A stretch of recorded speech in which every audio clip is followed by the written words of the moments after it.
Друзья, всем привет! Вы на канале Мото Санчо.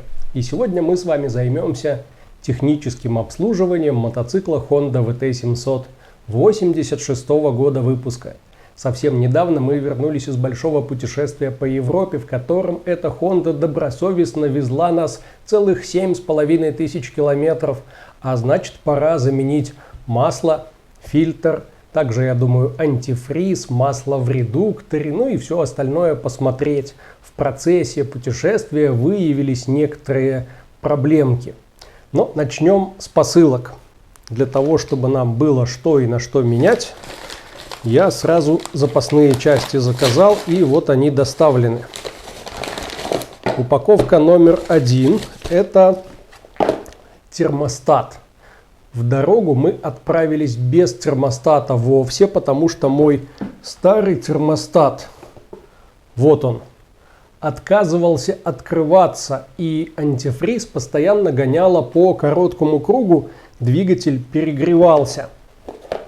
Термостат я достал, поехал без него. В жаркой Испании, в принципе, это проблемой не было. Но сейчас впереди осень.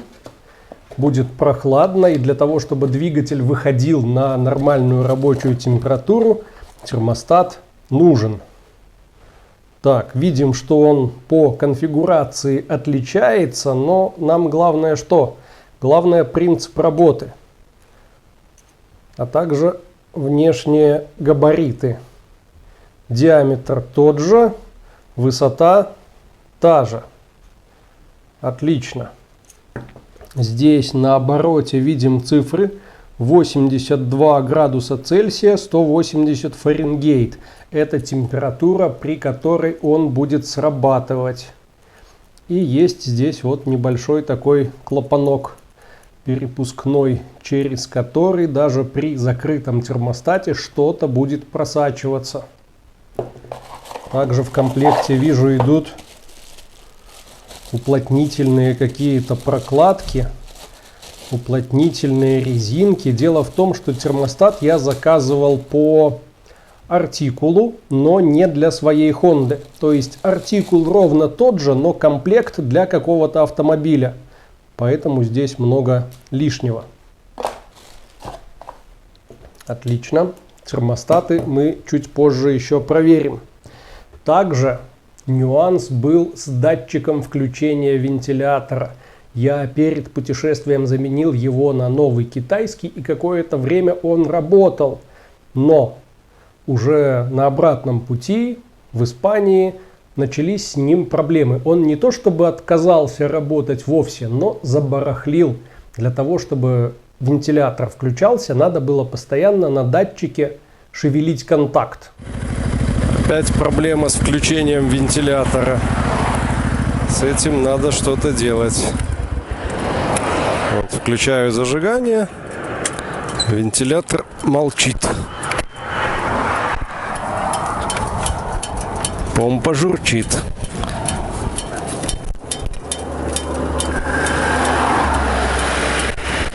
Включился. Выключаем, включаем. И опять тишина.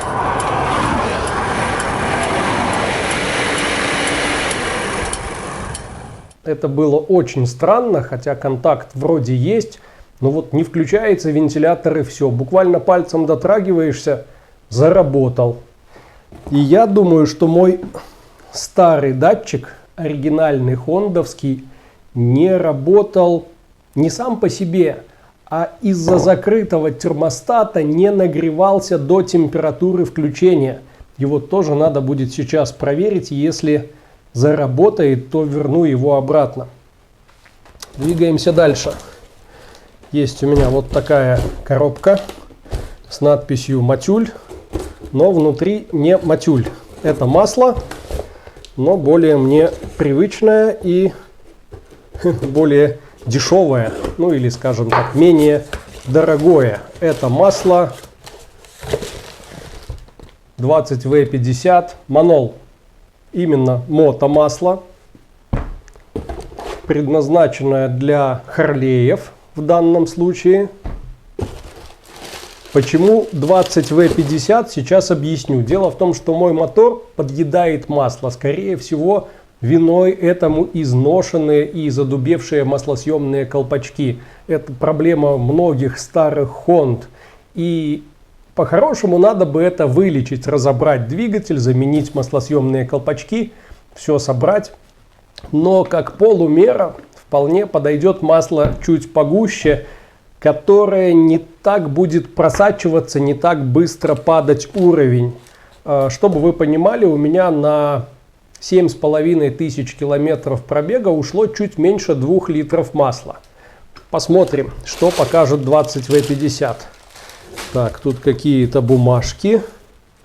Какую-то втулку положили от скотча, чтобы заполнить пространство. И новый фильтр. Это HF202. Ну, кажется, такой у меня стоит. Хотя мне почему-то казалось, что он визуально поменьше. Ну нет, вроде HF202 я заказывал в прошлый раз. Ладно, разберемся. Есть у нас также антифриз. BMW-шный 1,5 литра концентрат, который необходимо развести 1 к 1, чтобы получить 3 литра готового антифриза. И есть масло для редукторов 80В90. Хочу заменить масло в заднем редукторе. Honda у меня карданная. Что же, вот это все берем с собой, но сначала давайте закипятим чайник и немного поэкспериментируем вот с этими штуками. Итак, у меня все готово. Видим на нашем лабораторном столе 3 чистых стакана и бутылочку замечательного Киндзмараули. Шутка, для нее будет другой повод и другой раз. А сейчас закипает чайник. И здесь у меня, как видите, 2 термостата. Один нерабочий, мы его уже проверяли. Один новый. И вот такая система, состоящая из датчика включения вентилятора и мультиметра. Он стоит в режиме прозвонки, и когда замкнется, должен теоретически запищать. Восхитительный прибор. Ну вот, кажется, заработал как надо. Опускаем тоже. Как раз я слышу, чайник закипел. И заливаем все 3 стакана кипятком. Вижу, уже меняется сопротивление, но подождем, запищит или нет. Термостаты. Новый, старый, а новый так лег, что не пропускает кипяток под себя. Мне в комментариях писали, что термостат для того, чтобы открылся, необходимо долго-долго кипятить. Но я-то помню, как я тестировал термостат Москвича. Он открывался фактически на глазах. Что могу сказать? По старому без изменений. Он мертвый. А по-новому пока непонятно. Я сейчас попытаюсь немного приблизить, чтобы вам было видно открывшийся клапан термостата. Появился зазор миллиметра, наверное, в 3-4, а может даже и больше, между клапаном и седлом. Видите? Все сработало. Что касается датчика включения, цифры меняются, растут, но срабатывания так и нет. Судя по всему, этот датчик работать уже не будет, а значит, необходимо искать новый и желательно не китайский. Я на днях как раз собираюсь на мотобарахолку в Лодзь, попробую там найти оригинал. А пока я здесь занимался экспериментами, мне позвонил курьер и привез вот такую посылку, так что уж извините, еще несколько минут вашего времени я займу. Это посылка от моего друга Харальда из Германии. Он писал мне в письме, что отправил что-то, и ему очень интересна моя реакция, увидеть, как я буду это распаковывать, но я даже не представляю, что там может быть. Поэтому давайте смотреть вместе. Вот, любите вы меня заинтриговать. Так. Режем скотч.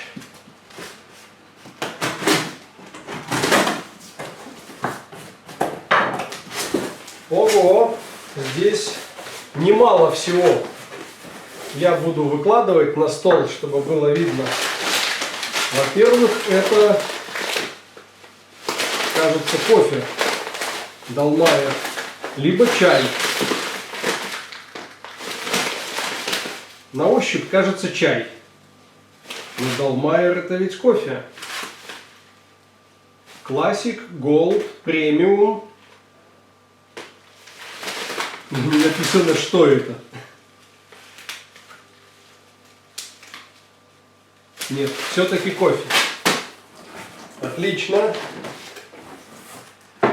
Большая оранжевая коробка. Что внутри?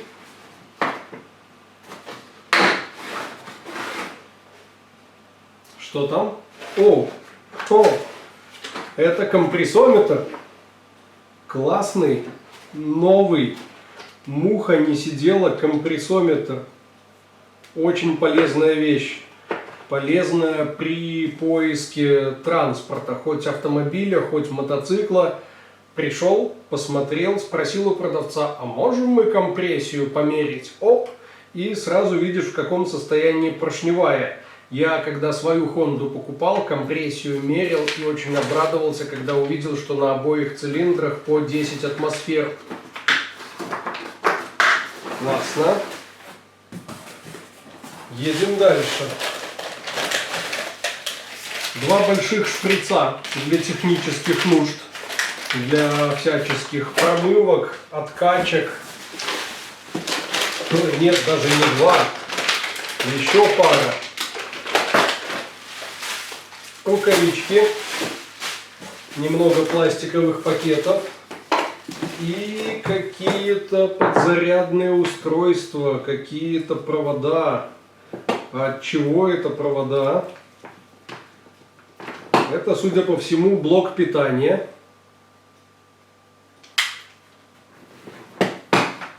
Блок питания для... О боже, что это? Сейчас мы до этого доберемся. Давайте постепенно доставать, начиная с маленьких деталей. Еще провод, немного вкусных шоколадок, Твикс, какие-то батончики, еще шприцы.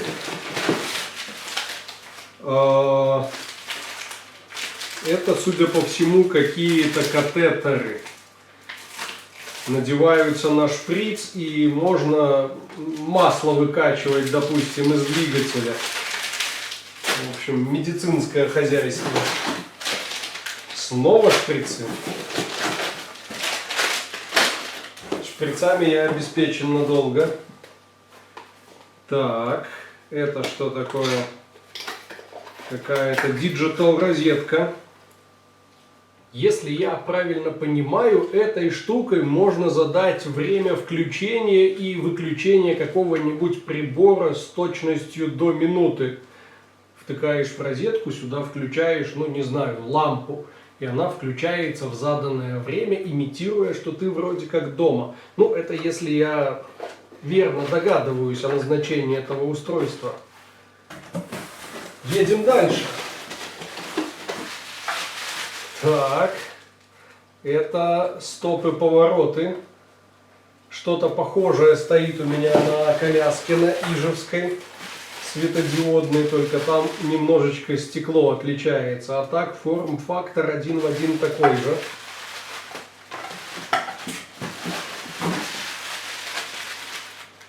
баночка с Diablo. Мне нужна пояснительная бригада. Это либо какая-то смазка, не знаю, какой-то зеленого цвета гель внутри. Пахнет ядрено-химически, огнеопасно. Потом с переводчиком будем разбираться, что это. Еще один шприц. Еще одна банка такого же зеленого чего-то, зеленой жижи. Снова провод. И, наконец, мы добрались до самого большого и интересного.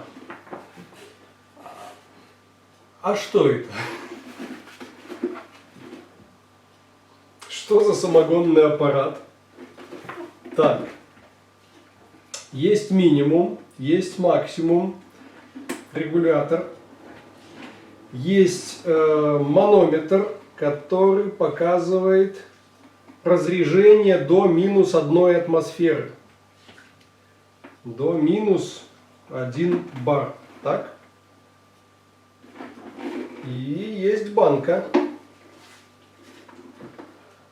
Все, я понял. Это вакуумный насос, который откачивает воздух из этой банки. В банке создается разрежение, и мы с помощью вот этого шланга и вот этих наконечников можем откачивать все что угодно. Например, масло или охлаждающую жидкость или что-нибудь еще. Явно медицинский аппарат. Ну, прикольно. В хозяйстве такая вещь пригодится. Особенно в ремонте. Давайте глянем. Ничего здесь не осталось. Все, пакеты, немного еще этих насадок, пустая коробка. Конечно, Харальд, если ты хотел меня удивить, у тебя это получилось на 100%. Я никак не ожидал такую штуку. И даже с трудом представляю, как это будет использоваться в ближайшее время. Но в любом случае огромное тебе спасибо за посылку, за поддержку. Ну а мы с вами отправляемся обслуживать мотоцикл. Вроде как все собрал, ничего не забыл. Замешал антифриз. Получился он более насыщенного синего цвета в сравнении с тем, который был здесь залит.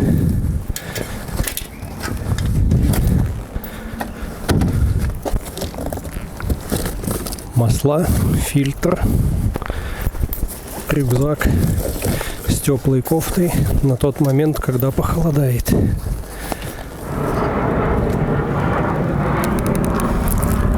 Все-таки как ни крути, а осень уже ощущается.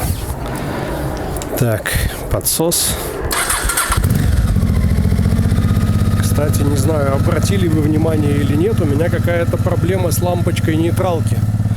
Либо с лампочкой, либо с датчиком. Подозреваю, что там просто окислился контакт на концевике. Вот сейчас нейтралка, но лампа не горит.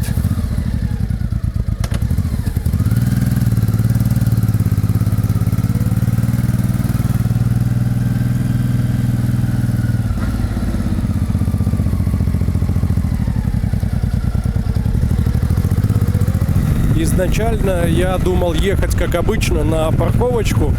Уже даже с работы привез лист картона, чтобы не напачкать асфальт. Но мне тут позвонил Михал и предложил заехать к нему в мастерскую. Он сегодня там вечер будет работать. Ну и я ему не помешаю. Все-таки в условиях мастерской заниматься мотоциклом определенно удобнее. Пора уже задуматься о каком-то своем гараже. Зима на носу. И надо думать, где будет храниться зимой мотоцикл. Честно скажу, была мысль его продать. Но потом я понял, что мотоцикл довольно удачный. Зарегистрирован официально с коляской. При этом можно ездить одиночкой. И я уже знаю все его недостатки, все его проблемные места. К тому же он выдержал хорошее такое путешествие до Португалии и обратно. И кроме тех нюансов, которые мы выявили перед поездкой, ничего нового не появилось. А значит, поменять помпу, либо оставить систему с электрической помпой. И, в принципе, отличный мотоцикл. Что-то здесь происходит. Какие-то строительные движения. Столбы ставят новые.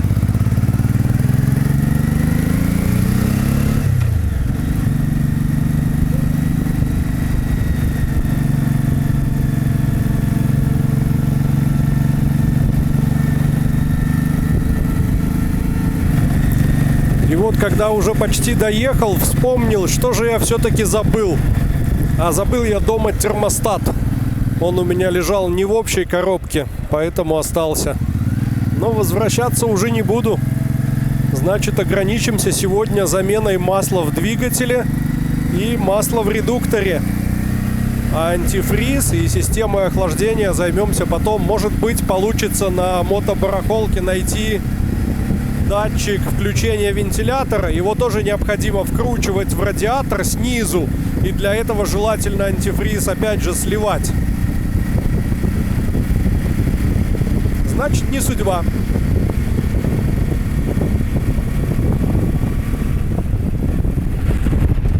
А с другой стороны, сейчас наблюдаю за температурой двигателя и вижу, что даже при такой температуре воздуха в плюс 20 двигатель не догревается. Без термостата тоже не дело. Особенно если завтра утром ехать в Лодзь по холодку. Может быть, стоит заменить антифриз, а потом уже дома вечером открутить верхнюю часть системы охлаждения. Ну, прольется там полстакана антифриза, долью. И установлю все-таки термостат. Ладно, надо подумать.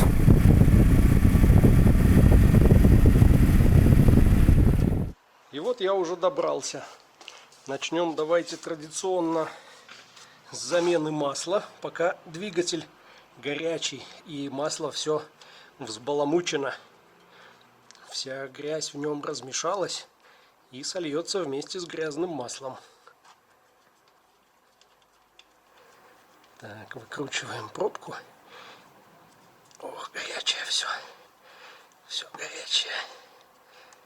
Обычно пробка по закону подлости падает прямо в эту миску. Оп. Но не в этот раз. Обжигает. Посмотрим на магнит внутри пробки. А там практически ничего нет. Совсем вообще грамулька. Чего-то прилипло. Ну, отлично. Замечательно. А вот само масло можете видеть. Темное-темное. Что нам говорит о прорыве газов в полость картера. Именно выхлоп, прорывающийся по зазорам в колечках, окрашивает масло в темный цвет. Сажа. Закручиваем сразу сливную пробку.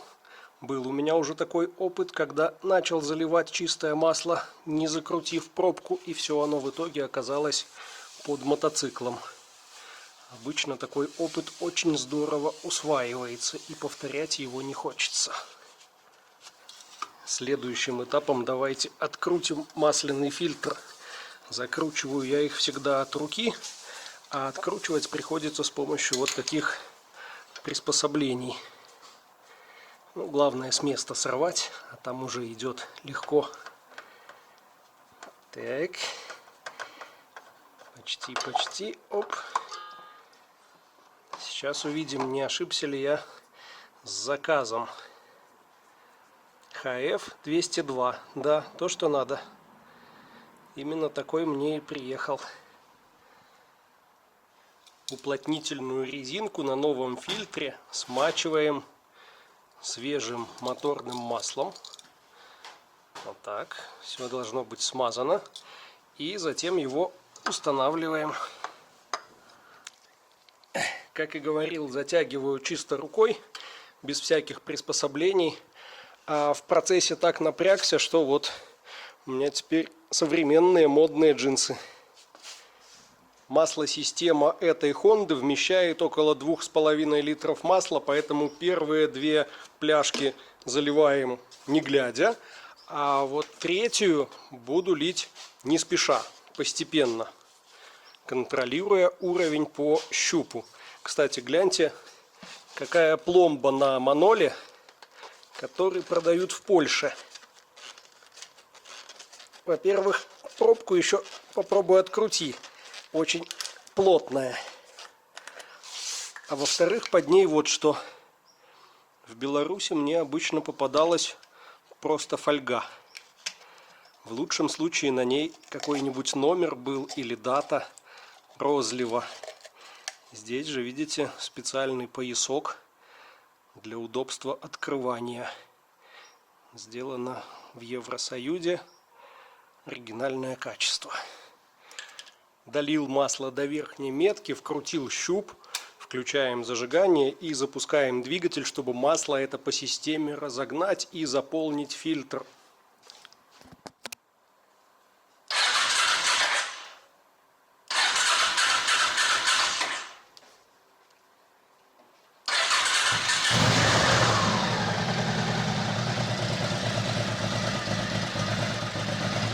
Поработал 2-3 минуты, этого достаточно. Маслосистема здесь небольшая. Глушим, ждем 2 минутки, чтобы масло сейчас опустилось немножко, уравновесилось. И посмотрим снова на уровень, при необходимости дольем. А пока я масло менял, Михал тут от нечего делать разобрал мой старый масляный фильтр, чтобы посмотреть, сколько же внутри стружки. Так вот, я вам скажу, стружки-то тут и нет. Все чистенько. Да, масло черное, но все отлично. Все детальки на месте. Пружинка, сеточка и бумага. Фильтрующий элемент. Наконец, антифриз. Чтобы его слить, я открутил хомут на выходе из электропомпы. И вот снимаем шланг. Ну да, чернота есть, но не такая черная, как была. Помните?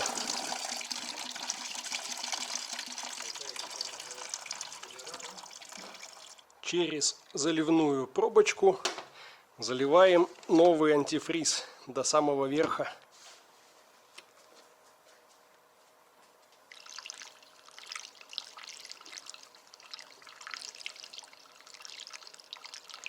Я тут ломаю голову, а почему не все вошло?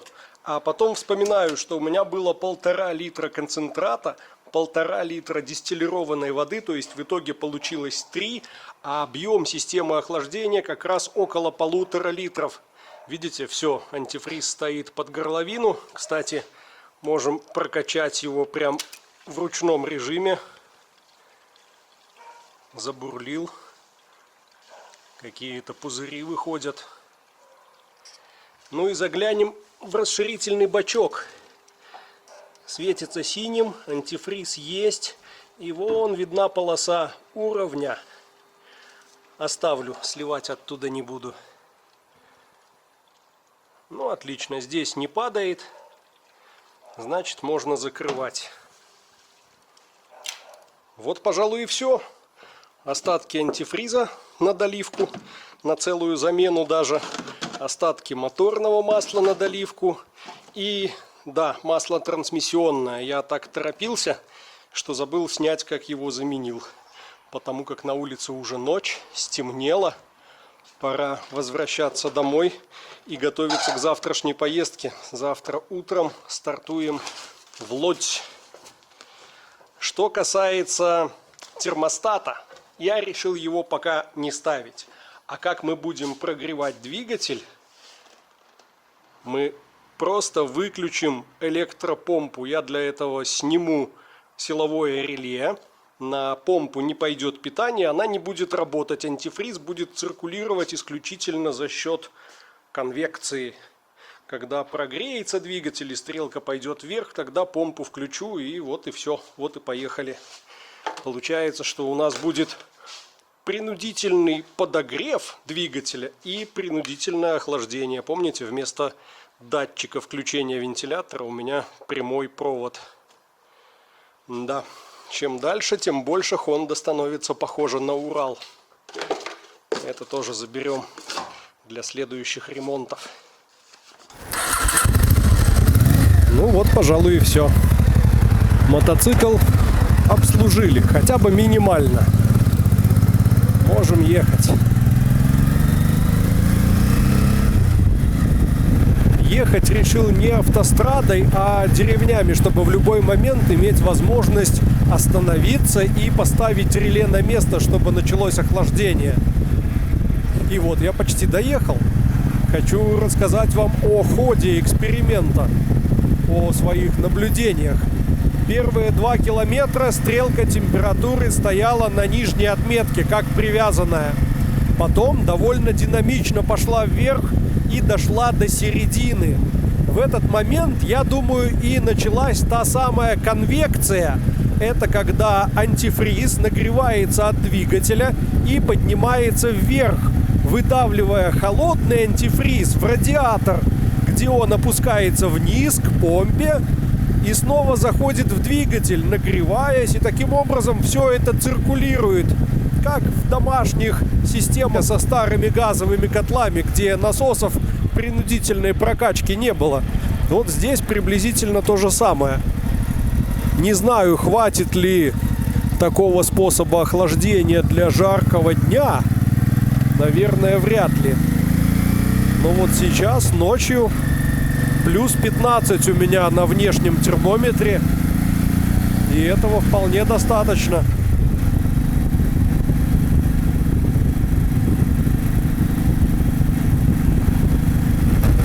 А вот то самое место, где устанавливали новые столбы. И кажется, работа здесь не прекращается даже ночью. Фонари не горят, освещение выключено. Зато включены мигалки. И да, люди работают.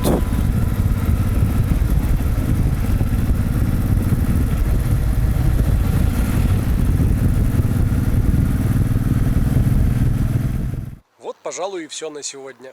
Всем спасибо, всем счастливо и всем пока.